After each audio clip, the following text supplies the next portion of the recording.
Petit tour d'actualité maintenant avec vous, David Derry, sur les marchés européens concernant le CAC 40 et le DAX. Quelle est l'actualité de ce mardi? Écoutez, pour ce début de semaine, on est en train de se reprendre, mais la semaine dernière a été une semaine catastrophique sur les marchés financiers, que ce soit européens ou américains, on verra ça un peu plus tard. Ça a été l'une des baisses les plus violentes depuis un certain nombre d'années sur les marchés, qui vient mettre fin quand même à une dizaine d'années où les marchés connaissaient quand même une très belle performance. Donc là on peut voir que la semaine dernière le CAC 40 est redescendu en dessous des 6000 points.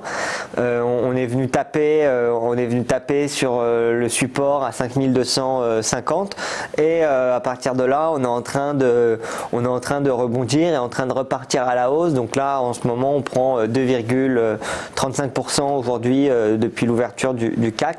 Donc point d'entrée intéressant pour tous ceux qui souhaitent se replacer et qui pensent que le coronavirus va s'arrêter ou va en tout cas ralentir.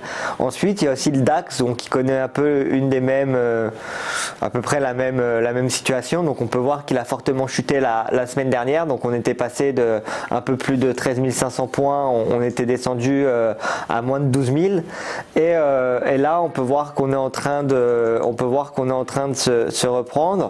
Ce qui est intéressant à voir sur le DAX, c'est qu'on n'a pas tapé à 11 500, on a tapé même un peu avant pour se reprendre un peu avant.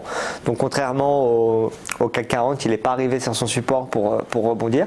Mais on peut voir qu'en tout cas les 12 000 ont été un point assez important, parce que c'est à partir de ces niveaux-là qu'ils commencent à réagir. Donc là encore, ça peut être un point d'entrée intéressant pour les investisseurs long terme qui souhaitent rentrer sur les marchés. Dans l'actualité également, Renault qui est en difficulté depuis cette histoire avec son ancien dirigeant Carlos Ghosn. Bien sûr, donc Renault qui fait que chuter. Qui est revenu à un niveau qui date depuis 2011 à peu près. Donc on a perdu 9 ans de hausse sur Renault. Quand on met le graphe à l'écran, c'est quand même assez visible, on le voit assez bien. On était en début 2018, on était vers les $100 et là on descend à 26-29, donc on a presque divisé par 4 en l'espace de 2 ans.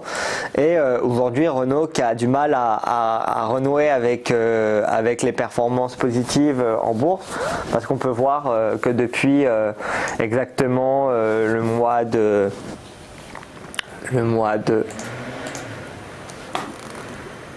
mars, depuis le mois de mars-avril 2018, on peut voir qu'on a connu une chute assez violente des cours de Renault, et pour le moment ça a l'air d'être assez compliqué. Donc on a notamment en tête ce qui s'est passé avec Carlos Ghosn, et donc depuis cette histoire l'entreprise a du mal pour le moment à rebondir, alors que pourtant c'est un des constructeurs automobiles qui se focus beaucoup sur tout ce qui est voiture électrique et tout ce qui est ce genre de nouveaux produits. Donc ça pourrait être une entreprise assez intéressante pour les gens qui n'ont pas peur que la chute continue et qui souhaiteraient avoir une allocation sur les sociétés de secteur automobile.